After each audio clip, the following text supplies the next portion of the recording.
God, who created us without our help, will not save us without our consent, says St. Augustine. My dear friends, exam days, some of you didn't sleep properly, right?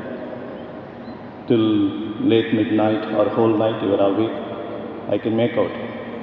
For some of you, only one or 1.5 eyes are open. Before both the eyes close, let me begin the homily and finish it.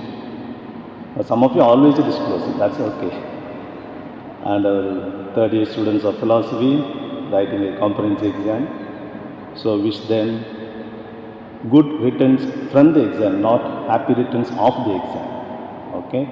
So some of them, they are not here, I think they are group maths, so you can tell them happy returns from the exam, not of the exam. Or just a small point from the gospel passage today. You may be wondering why I quoted St. Augustine, famous statement. God, who created us without our help, will not save us without our consent.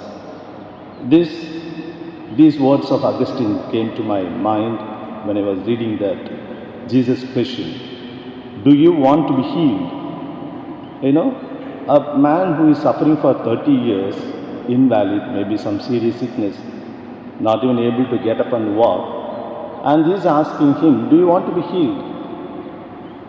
It sounds very unnecessary or irrelevant question there. Because what else you want, we might think.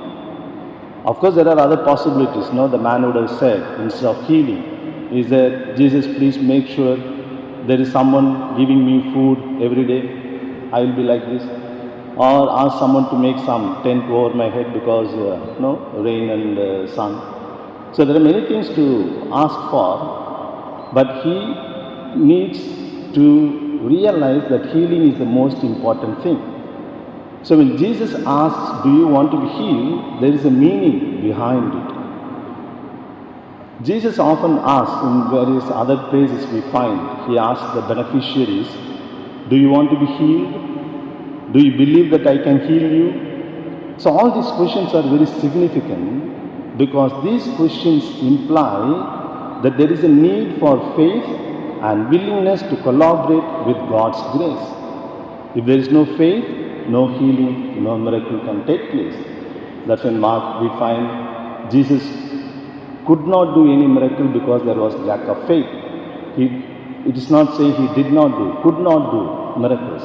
So faith is needed. Similarly, willingness to collaborate. Because without willingness, without the deep desire to be healed, even God cannot help. That's what Augustine means. When God can create us without our help, he cannot save us without our consent. Why? Because God respects our freedom. You may ask why God did not consult us before he created us. That's a meaningless question. When we are not created, how can God consult us? Alright? So we cannot accuse God, blame God that way. But after creating with freedom, he respects our freedom. And that is one of the things which differentiates human beings and other creatures, as we know. If God does not respect our freedom, then who else will respect the freedom? So God respects our freedom. That's why he expects the deep desire to be healed, to improve in our lives, to make our lives better, to come closer to God, to bring other people closer to God. All those things follow from that deep willingness and desire. Today, my dear friends, the cognitive sciences and neurosciences speak about the power of positive thinking, the power of mind over body. So the real good thoughts, the real willingness and desire is an essential part of any healing process or any process to improve upon our lives morally or otherwise. And God does not force anything upon us. As I said, he respects our freedom and he likes that we have clarity in our priorities. We must know what we want.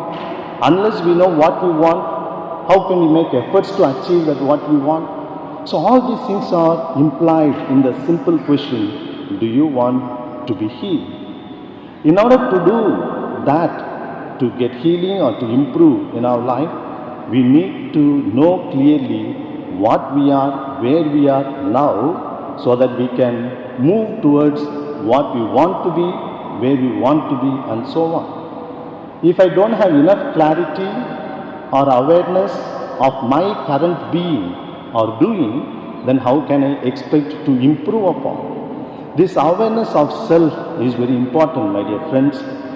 Now you are preparing for the exam, you must know what you already know or what you do not know. Unless you have the understanding or awareness of the current situation, you will not be able to prepare well. You need to take stock of yourselves. We need to introspect. Similarly, supposing someone says on the Nagar road, Papal Seminary, which side? Right side or left side? Which side Papal Seminary? Right side or left side? You are staring at me because I am not saying in the Nagar road, on Nagar road, where you are heading towards. If you are heading towards Vimanagar, Papal Seminary is on the right. If you are heading towards Yerwada, Papal Seminary will be on the left. Am I right? So simply I cannot say on Nagar road, Papal Seminary is on the right or left unless I specify which direction you are facing. Similarly, we cannot improve, we cannot grow more unless we know where we are, what we are, my dear friends. Therefore, season of Lent is a time for introspection and self-examination. And we all know examination is very essential for realization.